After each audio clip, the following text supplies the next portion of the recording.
Welcome to doctor Maithili's music therapy channel. இன்றைய பதிவிலையும் நம்மளுடைய நினைவாற்றலை பெருக்கிக் கொள்வது எங்கனம் அப்படின்றத பற்றியே பார்க்கலாம். இந்த மெமரி என்ஹான்ஸ் குவாலிட்டி மெமரி அப்படின்னு வரும்பொழுது இதில் ஒரு ஒரு டெவலப்டு ஸ்டேஜில் இப்போ பார்க்கலாம். அடுத்த 2-3 ஸ்டெப்ஸ் தாண்டி பார்க்கும்போது என்ன ஆகும்னு கேட்டால், ஒரு அலுவலகத்தில் ஒருத்தரோட அப்ரைசல் நடக்கிறது. அவருக்கு வந்து என்ன சர்வீஸ் அடுத்த வருஷத்துக்கு இன்க்ரிமெண்ட் கொடுக்கணும். அவருக்கு வந்து அவரோட இந்த ஒரு வருஷத்தில் அவரோட பர்ஃபார்மன்ஸ் ஆஃபீஸில் எப்படி இருக்குது, அவர் வந்து ஒரு மார்க்கெட்டிங் டிபார்ட்மெண்ட்டில் இருக்கிறாரா இல்லைன்னா அட்மினிஸ்ட்ரேட்டிவில் இருக்கிறாரா அப்படின்லாம் நம்ம பார்க்கும்பொழுது அவங்கள பற்றின ஒரு அப்ரைசல்னால் how is performed during this 12 months அப்படின்னு சொல்லி பார்ப்பாங்க. அந்த அப்ரைசலில் இதெல்லாம் பண்ணியிருக்கேன் அதெல்லாம் பண்ணியிருக்கேன் அப்படின்னு செல்ஃப் ரேட்டிங் கொடுத்தாலும் சரி, சம்படி ஹஸ் அப்ரைஸ் அப்படின்னு சொன்னாலும் சரி, what ever it is, immediate senior அவங்க இருக்கிறாங்களோ அவங்க அப்ரைஸ் பண்ணி தருவாங்க. அவங்கள்ட்ட போய் சொல்லணும், நம்ம இதெல்லாம் இந்த பர்ஃபார்ம் பண்ணியிருக்கோம், இந்த ஒரு வருஷத்தில் இத்தனை இடத்துக்கு போயிருக்கோம், இதெல்லாம் பண்ணியிருக்கோம்னு சொல்லணும். Provided E belongs to marketing category. Administration அதெல்லாம் இல்லை, ஆஃபீஸ்க்குள்ளே இருந்து தான் செய்ய வேண்டியது, அது எல்லாம் செய்வாங்க. எதுக்கு இந்த மாதிரி ஒரு பிரியாம்பல்னு கேட்டால், your appraisal plays a vital role in your emotion அப்படின்னு ஒன்று உண்டு இல்லைவா? நம்மளை பற்றி தப்பாக ரேட் பண்ணுறாங்க. நான் சுபாவத்தில் நல்ல சமத்தாக இருக்கிற ஆள் தான், இருந்தாலும் நம்மளை பற்றி தப்பாக சொல்கிறாங்க அப்படின்னு சொன்னால், தப்பாக சொல்கிறாங்க இல்லை குறைவாக மதிப்பு படுறாங்க அப்படின்னு சொன்னால், அது நம்மளோட நாலெட்ஜுக்கு வந்ததுன்னு வைங்க, நம்ம காதுக்கு எட்டித்து அந்த செய்தி நம்மளோட காதுக்கு வந்து எட்டித்து அப்படின்னு சொன்னால், என்ன நான் அப்படிலாம் செய்யலையே, I did a good job only அப்படின்னு நம்ம நினச்சிக்கிட்டு இருக்கிறோம். ஆனால் அது appraisal is not up to the expectation level அப்படின்னா அது நம்மளோட காக்னிஷனை பாதிக்கும்.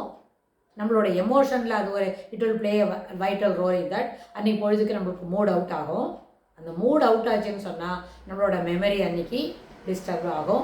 We are unable to reproduce certain things. அதை நம்மளால் செய்ய முடியாத போகும். இதுக்கு என்னாச்சு, அப்ரைசல் வந்து இதுக்கு ஒரு காரணம். அப்ரைசலில் கொடுத்துருக்கிற ரேட்டிங்ஸ் ஒரு காரணம். அப்ரைசல் வந்து நெகட்டிவாக இருக்கிறதுனால நம்ம இதெல்லாம் அஃபெக்ட் பண்ணுறது.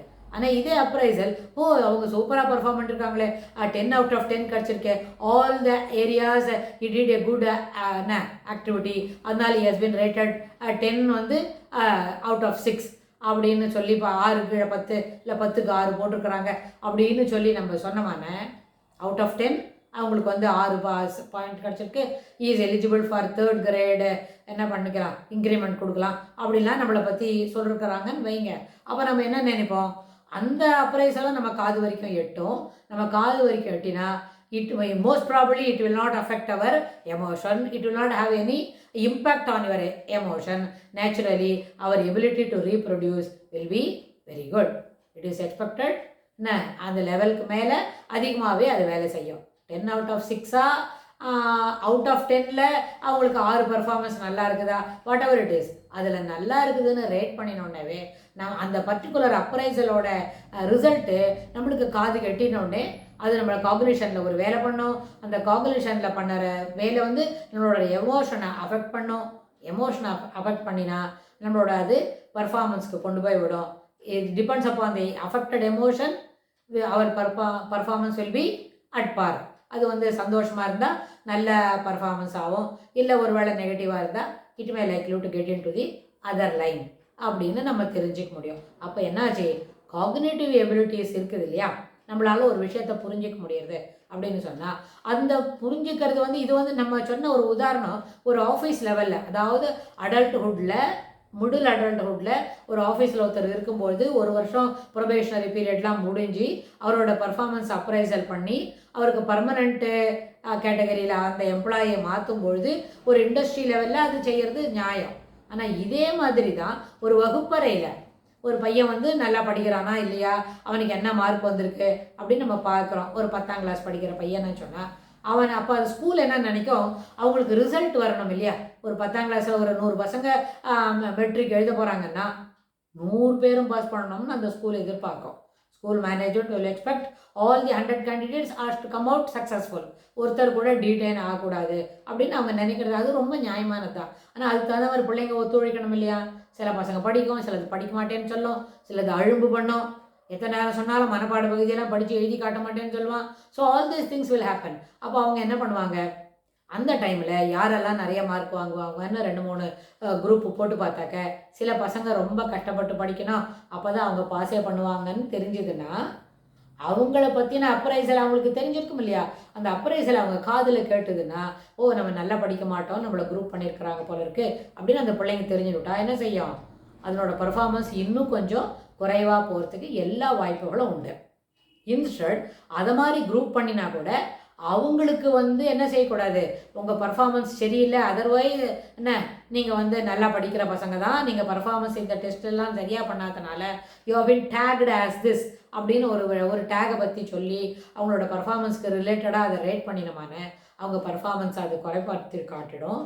அதுக்கு பதிலாக அவங்களோட பர்ஃபார்மன்ஸை பற்றி பேசாமல் நீங்கள் ஒரு 7-8 பேர் இருக்கிறாங்கன்னு சொன்னால் நீங்கள் நாளையிலேருந்து 2 வேளையும் எக்ஸ்ட்ரா கிளாஸ்க்கு வரணும், கிளாஸ்க்கு வந்தோடனே இதெல்லாம் படிக்கணும், நீங்கள் எனக்கு எழுதி காட்டணும், I want to give more importance to your results அப்படின்னு அந்த டீச்சர் பாசிட்டிவாக சொல்லி அவங்களுக்கு எக்ஸ்ட்ரா கைடன்ஸாக 1 hour கொடுத்தா இந்த ரிசல்ட் இட் இஸ் நியூட்ரலாக தான் இருக்குது. அது அவங்களோட பர்ஃபார்மன்ஸை எந்த விதத்துலையும் பாதிக்காது. அவங்க நம்மளுக்கு தனியாக கன்சிடரேஷன் கொடுக்குறாங்கன்னு தெரிஞ்சு பசங்க ஊக்கத்தோடு படித்து அவங்க பர்ஃபார்மன்ஸை என்ஹான்ஸ் பண்ணுவாங்க. இதுவும் சாத்தியம்தான். ஸோ அது மாதிரி வரும்போது இப்போ என்ன கான்செப்ட் நம்ம வச்சுக்கிறோம், அப்ரைசல் அதுக்கு ரிலேட்டடாக இருக்கிற எமோஷன்ஸ்க்கு கொண்டு வச்சதுன்னா நம்மளோட மெமரியை, நாலெட்ஜை, ரீப்ரொடியூஸ் பண்ணுற கெப்பாசிட்டியை அது குறைச்சிடும். அதனால் அப்ரைசல் ரிலேட்டட் டு எமோஷன்றத ஒரு ஸ்டேஜுக்கு அப்புறம் சீக்ரெட்டிவாக வச்சுக்கணும் அப்படின்றத நம்ம இண்டஸ்ட்ரி லெவலில் ஒரு ஆஃபீஸ் ஒர்க்கிங் லெவல்லையும் சொல்லிக்கலாம், கிளாஸ் ரூம் லெவல்லையும் சொன்னால் it enhances the performance of the individual அப்படின்னு நம்ம தெரிஞ்சுக்கிறோம். ஸோ எமோஷன்ஸுக்கும் காக்னிட்டிவ் அப்ரைசலுக்கும் நிறைய ரிலேஷன்ஷிப் இருக்குது. ஸோ வெளிப்படையாக ஒருத்தரோட பர்ஃபார்மன்ஸை குறைப்படுத்தி சொல்கிறது ஏற்புடையது இல்லை. அதனால் அவனுடைய குவாலிட்டி மெமரி என்ஹான்ஸ் ஆகாது, இன்ஸ்டட் இட் கெட் டிஸ்டர்ப்டு அப்படின்றத நம்ம தெரிஞ்சுக்கிறோம் இந்த பதிவிலேருந்து. இதுக்கு தொடர்புடைய செய்திகளை வரப்போகிற பதிவுகளில் பார்க்கலாம். தேங்க்ஸ் ஃபார் வாட்சிங்.